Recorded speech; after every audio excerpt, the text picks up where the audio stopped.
justice, which punishes sin, may also most graciously forgive it.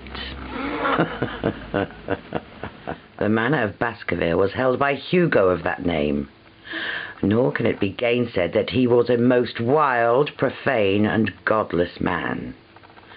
This, in truth, his neighbours might have pardoned, seeing that saints have never flourished in those parts. But there was in his a certain wanton and cruel humour which made his name a byword. Hugo came to love, if indeed so dark a passion may be known under so bright a name, the daughter of a yeoman who held lands near the Baskerville estate. But the young maiden, being discreet and of good repute, would ever avoid him. Hugo entertained his guests one night, whilst his incarcerated maiden wept and screamed locked in her chamber.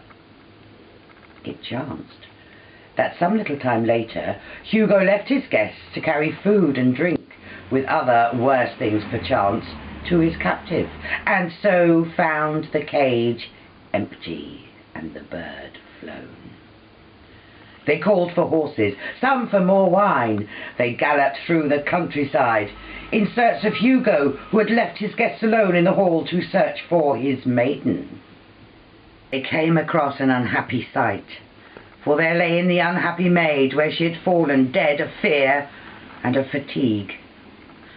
But it was not the sight of her body, nor yet that of the body of Hugo Baskerville lying near her, which raised the hairs upon the heads of those three daredevil roisterers, but it was that, standing over Hugo and plucking at his throat, there stood a foul thing, a great black beast, shaped like a hound, yet larger than any hound that ever mortal eyes had seated upon. And even as they looked, this thing tore the throat out of Hugo Baskerville, on which, as it turned its blazing eyes and dripping jaws upon them, the three shrieked with fear and rode for dear life, still screaming across the moor.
I've always liked horses.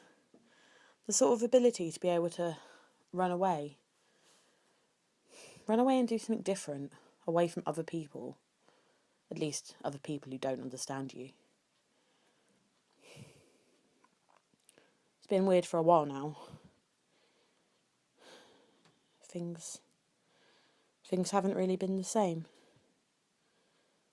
When I turned 18, it was meant to be the greatest moment of my life, but everything changed, and not for the better. Have you ever walked down a busy street, but knowing there's a pair of eyes on you, a pair of eyes watching your every move, watching how you walk, how you talk, how you stand, how you move your left and right hand,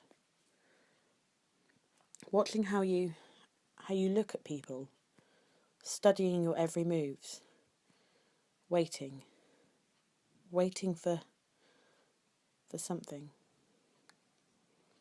It's been like that for a while now. watching and waiting, something. I've never caught it yet. I'm beginning to think I'm going mad. I swear it follows me, stalking my every move, judging me, studying me, understanding who I am and what I'm prepared to do, what I will do, how I move, where I go to, what I do. It's worse at the stables with the horses. The yard's always been one for ghost stories. They love winding the kids up, you see. All the girls will sit around on a cold winter's night and tell them about the man that stands on the balcony, the horses that gallop through the fields at night, the horses you don't see. The kids always scream and shout and run away in fear, but I've never really been one to believe. I've never seen anything.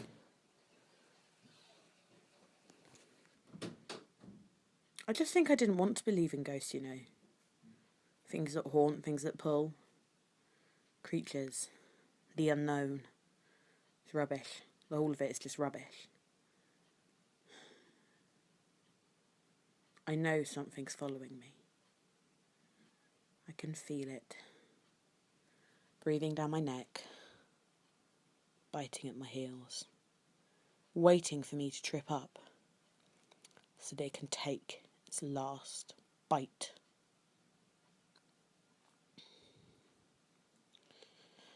I just want it to stop.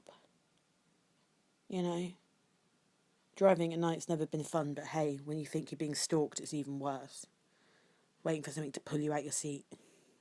Drag you, kicking, screaming through the wilderness until it eventually kills you. There's no way to die.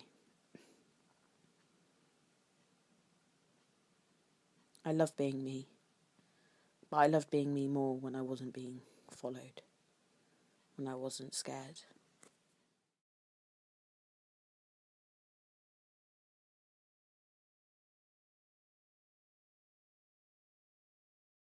The legend ended with Henry Baskerville, a certain detective supposedly solving the mystery. The heirs of Baskerville have been lost in legend, the hall now standing derelict. Just a story we know so well. They supposed the beast was left to riddles and tales, and the Baskerville family have disappeared with time, with no present male heir to take his rightful place. No present male heir, but still a woman, a young girl in fact, who lives and works, not knowing her inheritance or even her fate. The names have changed as the women have married, the name Baskerville being lost to her grandfathers before her time. But as the heirs have continued to live on, so have a generation of beasts baying for the blood of the Baskervilles.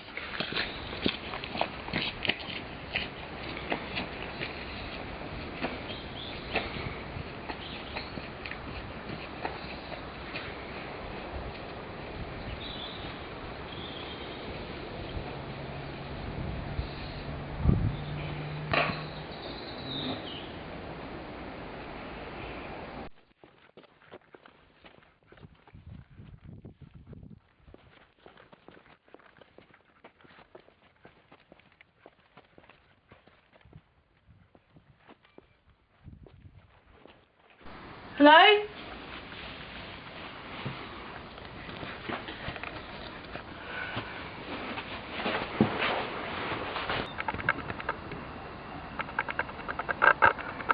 You have the gate open.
The next step has come.